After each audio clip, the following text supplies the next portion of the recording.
And that's just it, like being home for those moments with the girls that we can't get back is more valuable than money.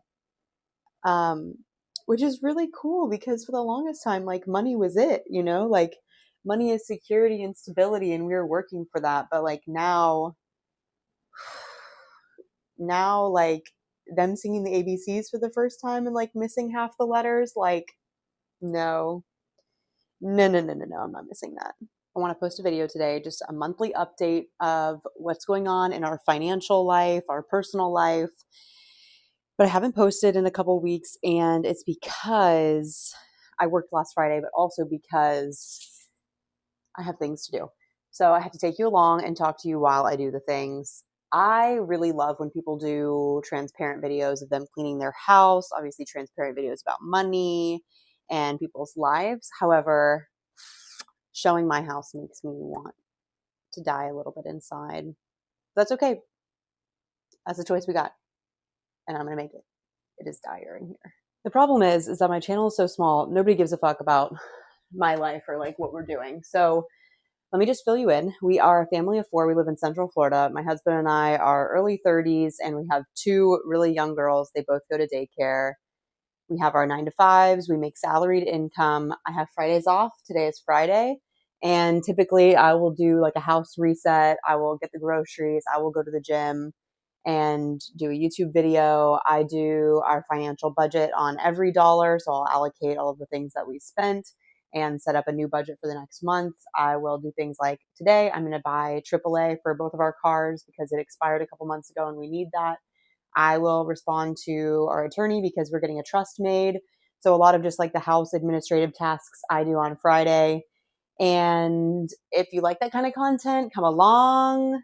I've been posting videos for a couple of years because a couple of years ago, I had a financial panic attack and we were super, super broke, not married or anything, but we'd been together a long time, my husband and I now.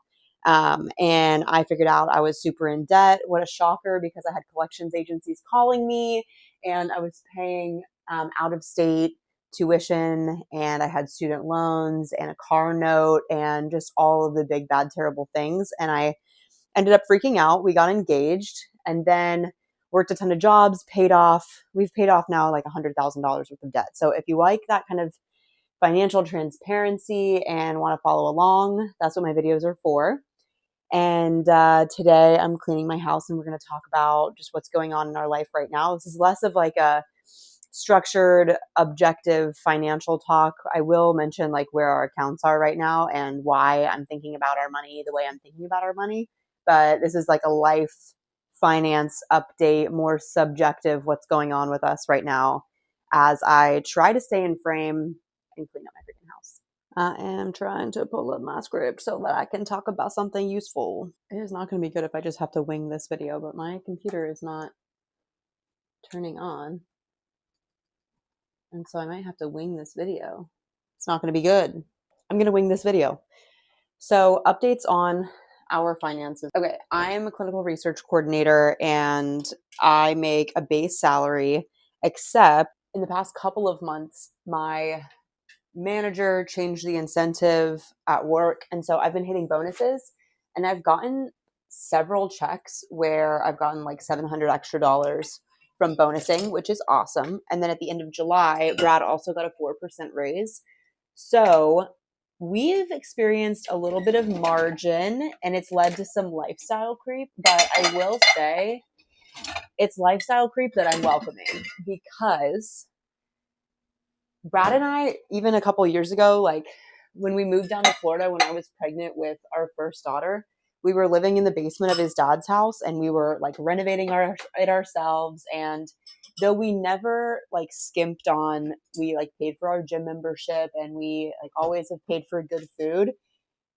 We were living like well below our means. And to this day, we're still hitting our target for savings. We haven't stopped saving in our 401ks, 5% each, and then it also gets matched from our companies. And then we've also been putting 10% of our gross paychecks every week into our emergency fund as well. And that's not slowing down. And so those are, because it's just a percentage and our gross income has increased, like those savings are growing a little bit faster as well. But I'm not saving the remainder. I'm not saving that whole bonus because life is crazy right now. And as you can see, there's a lot to be done, and our kids will never be this young and cuddly and cool. They'll probably still be cool, but like they'll never be this young again, and we'll never get this time back, but we will, be able to like grow our income later.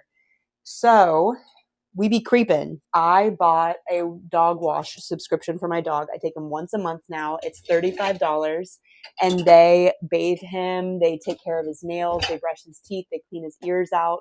He's a 90-pound dog. It's 100 degrees outside, and usually I bathe him outside. But if I'm bathing him outside, then Brad has to take care of both the little girls, and I'm breastfeeding, so I don't pump when she's home on the weekend. So like it's a whole thing. And it's a lot of work. So I'm dropping off my dog, and I will do like other chores or whatever while I do that. I've been doing it on Fridays. I've done it for 2 months now. Worth it. Love it. What else are we paying for? We've also paid for a babysitter. This like little high school girl. She comes over. She's super sweet. To come and just like hold a kid for us on the weekends for a couple of hours so that we can clean out the garage or meal prep or do whatever. One of us can go to the gym while the other like hangs out with the girls. And that has been awesome. We have spent like $100 on that in the past month. That's a lot of money on childcare, but we be creeping in that way. I have looked into like meal service sort of subscriptions, Factor, and I don't know, I'm sure there's a bunch of them, like local ones too. And that hasn't necessarily been fruitful so far, just because we like count our mac. The point is though, we haven't actually paid for anybody to make our meals or to clean our house, but I might. Don't come at me. I might, because our time is so strapped right now, and I could see it happening. I could see us paying for us to get more time back with the girls. I don't think our lives have ever been this busy before. Even when we were paying off extreme debt, I was working overnights at the hospital. I was also serving, and then also working for our property management company. It's just way more demanding now. And so we be creeping. And the main reason why is because I work, let's say I'm at work and commuting together like 40 hours a week, and Brad is working even more. And so the girls are being cared for by somebody else for 40 hours a week. And then let's say they wake up at 7 and they go to bed at like 7 or 8. Baby sleeps more during the day. So you only have about, let's say, 10 hours with the baby a day. And Beatrice also sleeps actually 2 hours just in the middle of the day. So I have 10 hours on Saturday and Sunday with them. And then like an hour before school, and maybe 2 hours if we're lucky after school with them every day. So that's not a lot of time. Yeah, I'm not going to spend that time grocery shopping. And I would like to be not meal prepping and cleaning the house the entire time. I am able to sit on the floor and play patty cake and wipe their butt when they get off the toilet and sing songs and kiss boo-boos and like rock them to sleep. And like, I'm not gonna, no. One of my coworkers today was like, yeah, when I was a new PM, I like never stopped working at 5 o'clock. And I don't know if she was trying to say to me, like, I need to be leaving at 7 o'clock or whatever, like she does, but I get there earlier than her. So that's one. But two, like, no, like I would miss bath time. That's a no for me. And that's just it, like being home for those moments with the girls that we can't get back is more valuable than money. Which is really cool, because for the longest time, like money was it, like money is security and stability, and we were working for that. But like now like them singing the ABCs for the first time and like missing half the letters, like no, No, I'm not missing that. Let me talk some numbers so this isn't just like an emotional roller coaster of a video. My normal gross paycheck is approximately $2,462. My normal take-home pay is about $2,030. My August 14th paycheck is approximately $3,500 gross and $2,700 take-home. And that included roughly $1,000 in gross bonus income. Compared to that normal check, about $700 more actually reached our checking account, which is dope. And like I said, I get my bonus next Friday as well. It depends on clinic volume, so I actually never know when it's going to happen. I can predict like this week that I just had, I was supposed to bonus, but then my randomization screen failed, and a couple other things happened. Like my visits got moved, so I really just had very like quick visits, and they were only worth a point each. And though I had like 13 of them, they just didn't add up to the normal stack of a heavy week that allows me to bonus. So I don't include bonuses in our baseline budget. And I think the important thing is that we're not like using this bonus and like banking on it to like get a new car and pay a higher car payment. And like, we're not super inflating our lifestyle in like a bougie way. We're just like buying back time. Brad's income has increased as well. And it also just started to get reflected in the August paycheck. So his 4% raise, it's not dramatic enough to like transform our entire financial life, but it does mean that our checking account isn't as tight like every week. So our savings has increased because of that as well. And it's given us probably an extra like $200 a month. We are making decisions, like I said, to save time. So like on the weekend, a lot of times we don't get to work out. A lot of times during the week, I don't get to work out because we work through our lunch breaks. Brad works out on his lunch break, so that's like easy. But we're thinking about paying for a couple heavy kettlebells and a bench in the garage so that we can do kind of like a relay style workout where we open up the garage door and we kind of like run in and out while like one of us has the girls in the garage. Maybe I'll even get like $1 to like 1 pound kettlebell so Beatrice can work out with us too. And we can like have a workout on the weekend where we can feel good about it. Brad is such a brat and like doesn't believe in a home workout, but I do think that this would work. And I also did spend like $60 on like kind of preschool classroom supplies. So I got glue and a bunch of like stamp sponges and like construction paper and safety scissors. And I got like ABC stuff. Talking about lifestyle creep, I got a new pair of Tuvas. I lost my old pair. I have no idea if we went to the beach and I just like left them in the sand, but they are my most used pair of shoe. And so I replaced them with a color I like even more, and I will wear them every single day until the day that I die. So I'm happy about that. Wow, they're so comfortable. My sister is coming over tonight to watch the baby, and she's almost 8 months old. I think she's 8 months old tomorrow. And my 2.5-year-old is going with her grandma. 8 months old tomorrow. That's crazy. For the night. And Brad and I haven't had a night like that ever yet. I don't think. Beatrice has gone to stay with her grandma for the night. Like once, I think, maybe twice. Brad and I are going to go to dinner, and so I'm making a bottle for the baby. I just realized that is not my baby's name. This is not my baby's bottle. That's crazy. I don't know how I feel about that. My child goes to daycare, obviously. So anyways, this is not her bottle. It was clean, obviously, but I'm putting a bottle together for that. Brad and I are going to go get a glass of wine at this little like locally owned wine bar. We're not really wine people, but I just thought it would be kind of nice and cozy to sit on a couch. I'm going to bring a deck of cards and we're just going to sit and play.